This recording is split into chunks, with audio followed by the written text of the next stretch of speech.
Assalamualaikum students, I hope you are fine. Now we start our today lecture with the name of Allah.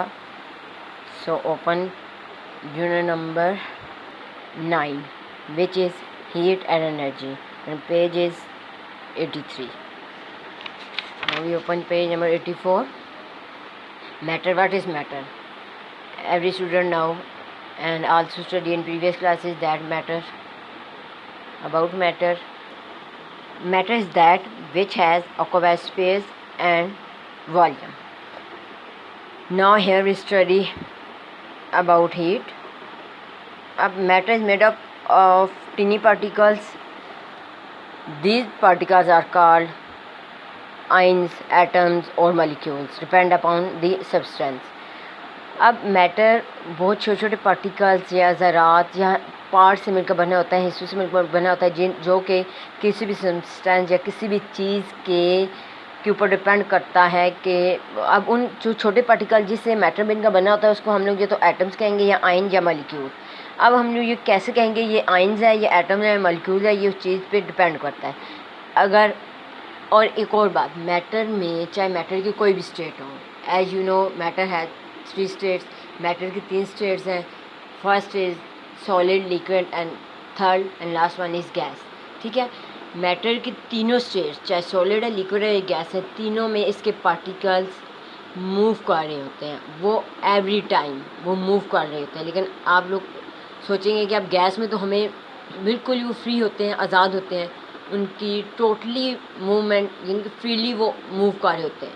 ठीक है, और जो liquid है उसकी movement तो हमें नज़र आती है, उसमें जब मॉलिक्यूल्स वाइब्रेट करते हैं। और अब सॉलिड में आप कहेंगे कि लेकिन सॉलिड में भी इसके पार्टिकल मूव कर रहे होते हैं, वो अपनी जगह पे मूव कर रहे होते हैं, उनकी मूवमेंट हमें नज़र नहीं आती। ठीक है, लेकिन वो मूव कर रहे होते हैं पार्टिकल्स। ठीक है, मैटर के अंदर मौजूद पार्टिकल चाहे सॉलिड है, लिक्विड है या गैस है, किसी भी स्टेट में मौजूद है, वो मूव करते हैं। ये मस्ट है कंडीशन। ठीक है, ठीक है। अब जो आप चीज़ यहाँ पे पढ़ रहे हैं कि जब किसी भी मेटल बाहर ले लें या कोई भी आप मेटल ले लें, जब उसको हम लोग हीट अप करते हैं, इसको हीट पहुँचाते हैं, तो कैसे उसके पार्ट से वो दूसरे पार्ट तक हीट ट्रांसफ़र होती है। अब हीट ट्रांसफ़र कैसे होती है? उसके जो अंदर पार्टिकल्स जिनसे मिलकर वो ऑब्जेक्ट बना होता है, उसमें क्या होता है, जैसे ही वो हीट ऑब्जर्व करते हैं तो उनके अंदर मूवमेंट स्टार्ट हो जाती है और वो हीट एक पार्टिकल से दूसरी पार्टिकल में ट्रांसफ़र हो जाती है। इस तरह से हमें चीज़ के पहले एक साइड या एक कॉर्नर गर्म नज़र आता है, हीटअप हुआ नज़र आता है इस, और वो जैसे जैसे हीट ट्रांसफ़र होती है तो बाकी पार्ट भी उस पाउडर का या उस ऑब्जेक्ट का हीटअप हो जाता है, गर्म हो जाता है। लेकिन जैसे ही हम लोग हीट उनको डिलीवर करना स्टॉप करते हैं तो थोड़ी देर के बाद आफ्टर सम टाइम हम देखते हैं कि वो बिल्कुल वो ऑब्जेक्ट कूल हो गया, उसकी हीट ख़त्म हो गई। ठीक है, जैसे ही पार्टिकल किसी भी मैटर के अंदर हीट ऑब्जर्व करते हैं, उनकी मूवमेंट काफ़ी तेज़ हो जाती है, जिसकी वजह से वो अपनी हीट या अपनी एनर्जी ट्रांसफ़र करते हैं from one particle to another particle. I hope ये चीज़ हीट के ट्रांसफ़र तो सिंपल वर्ड्स में आपको समझ आ गया होगा। ठीक है, तो ये तो मैंने सिंपल वर्ड्स में आपको बताया। अब अपनी बुक की जब आप रीडिंग करेंगे तो आपको पता चल जाएगा कि इसके बारे में सारी चीज़ बयान की है। अब कंडक्टर और इंसुलेटर का बताया जा रहा है। अब ये तो हम लोगों ने प्रीवियस क्लास में पढ़ा है कि वो मटेरियल जैसे like iron, steel and copper that allow heat, जो कि हीट अपने अंदर ऑब्जॉर्व करते हैं, ठीक है, या हीट को ट्रांसफ़र कर सकते हैं, तो उसको हम लोग कंडक्टर्स कहते हैं। Not just say conductor, we say good conductors, हम उन्हें गुड कंडक्टर्स कहते हैं। और जो कि वो मटेरियल जैसे रबर होगी, प्लास्टिक, वुड, ये तमाम मटेरियल जो है ये हीट ना ट्रांसफ़र करते हैं ना ऑब्जर्व, जब ऑब्जर्व भी नहीं करेंगे तो ट्रांसफ़र भी नहीं कर सकते। ठीक है, तो ये बैड कंडक्टर्स ऑफ हीट कहलाते हैं। फॉर एग्ज़ाम्पल आप लोग पॉट्स के हैंडल ले लें, जिससे अक्सर हम लोग पकड़ते हैं, ये पैन जो घरों में हमारे किचन में आम यूज़ में होता है, उसके वुड या प्लास्टिक के बनाया जाता है। क्यों बनाया जाता है? ताकि वो इसी रूल पे बनाए जाते हैं, इसी वजह से उसको बनाया जाता है। उसकी ये बेस होती है कि वो गर्म ना हो, ठीक है, वो हीट ऑब्जर्व ना करें, वो कंडक्टर नहीं होते, गुड कंडक्टर नहीं होते, उन्हें हम कंडक्टर नहीं बोलते, इंसुलेटर बोलते हैं। ठीक है, इंसुलेटर तो हीट ना ऑब्जर्व करते हैं ना ही ट्रांसफ़र करते हैं।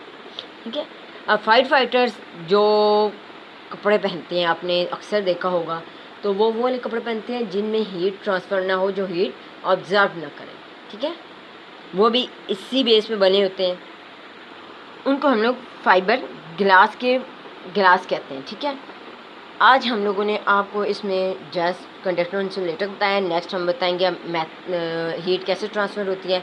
फर्स्ट है conduction, second one is convection, third आपको आज इसके बारे में हम लोग अब नेक्स्ट में बताएंगे। पहले हम लोग कंडक्शन के बारे में पढ़ते हैं एंड लास्ट वन रेडिएशन। लेकिन यहाँ पे हम लोग पहले कंडक्शन के बारे में पढ़ते हैं, मेथड ऑफ हीट ट्रांसफ़र, ठीक है। पहले हम लोगों ने हीट के बारे में स्टडी किया, ठीक है, कंडक्टर एंड इंसुलेटर। अब हम लोग मेथड ऑफ हीट, जब हीट ट्रांसफ़र हो रही है तो उसके मेथड्स क्या हैं, किन किन मेथड्स के ज़रिए वो ट्रांसफ़र की जाती है। First is conduction. अब कंडक्शन क्या होता है, इसमें हीट ट्रैवल करती है थ्रू बाय सॉलिड में हीट ट्रैवल करती है बाय कंडक्शन मेथड से। इसलिए हम लोग सिंपल, जैसे आपके बुक में भी एक एग्जांपल गिवन है कि एक स्पून ले लें मेटल की, ठीक है, उसे गर्म पानी में डिप करें, तो आप लोग देखेंगे कि जो उसका पार्ट डिप है वो जैसे हीटअप होता है तो वहाँ पे उसके जो पार्टिकल्स हैं उनकी वाइब्रेशन फास्ट हो जाती है, वो तेज़ी से फास्टली मूव करना शुरू करता है, जिससे उनकी हीट ट्रांसफ़र होती है अदर पार्टिकल्स उसके अदर कॉर्नर पे, अदर पार्ट्स में, तो इस तरह से वो पूरी स्पून हीटअप हो जाती है, ठीक है। एनर्जी एक उसके पार्ट से दूसरे पार्ट में मूव कर जाती है। On gaining energy these molecules also start vibrating, and in this way a chain reaction is set up by which the other end of the spoon heat up. इसे totally spoon heat up हो जाती है। अब इसका experiment आपकी book में given है। देखिए, to compare the conductivity of different material, हम लोग मुख्तलिफ मटेरियल लेते हैं, उनकी अब हम लोग उनमें हीट ट्रांसफ़र को कैसे स्टडी करते हैं। फर्स्ट इज़ यहाँ पे हम लोगों ने मुख्तलिफ बार की स्टिक्स ली हैं, ठीक है। कुछ इसमें जिनकी लेंथ और थिकनेस इक्वल है, इसमें से कुछ जो हैं इनका जस्ट मटेरियल डिफरेंट है, कुछ वुड की बनी है, कुछ आयरन की, कुछ कॉपर की, कुछ एल्यूमिनियम की। जैसे यहाँ हम लोग इन्हें वैक्स में डिप दैम इन वैक्स में हम लोग इन्हें डिप करते हैं and allow them to cool, और इन्हें ठंडा होने देते हैं। तो आप लोग देखेंगे कि जब हम लोगों ने उन्हें वैक्स में डिप किया, उसके बाद अब हम लोगों ने किया क्या, उन्हें एक मेटालिक बॉक्स है, ठीक है, स्पेशली मेड मेटालिक बॉक्स है, उसके अंदर हम लोगों ने उसे पास थ्रू किया। तो उसके अंदर जो होल्स थे उसमें हमने देखा कि आफ्टर सम मिनट्स, कुछ टाइम के बाद हम लोगों ने देखा कि वहाँ से वैक्स मेल्ट होके किस तरह से डिस्टेंस से उससे बाहर आ रही है, ठीक है। अब ये उनके मटेरियल पे है, जिसने ज़्यादा हीट ऑब्जर्व की होगी उसमें से वैक्स तेज़ी से मूव अप होगी, हीटअप होगी, और जिसने कम की होगी तो वहाँ पे उसकी मूवमेंट कम होगी या ना होने के बराबर होगी, ठीक है। जैसे एक water is a bad conductor of heat. अब हम लोग ये एक एग्जांपल पेज नंबर 85 पे ये स्टडी करते हैं। एक टेस्ट ट्यूब लेते हैं, उस टेस्ट ट्यूब को हम लोग फुल ऑफ वाटर यानी पानी से उसको भर लेते हैं। एक आइस क्यूब लिया, उसको एक रैप कर लिया। किस में रैप किया, गॉइज में हम लोगों ने उसे रैप कर लिया। अब ट्यूब को हम लोग बंसन फ्लेम यानी कि आग, ठीक है, उसके करीब बिल्कुल लेके जाते हैं, तो हम लोग देखेंगे पूरा पानी उस टेस्ट ट्यूब में बॉईल करना शुरू हो गया, जबकि आइस जो है वो बॉटम में बिल्कुल मेल्ट नहीं हुई। अब ये क्यों मेल्ट नहीं हुई, इसका रीज़न, इसका आंसर अब आप लोग देंगे।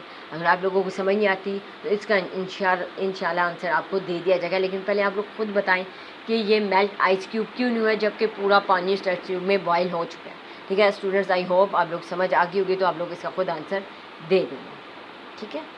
टेक केयर, अल्लाह हाफिज़।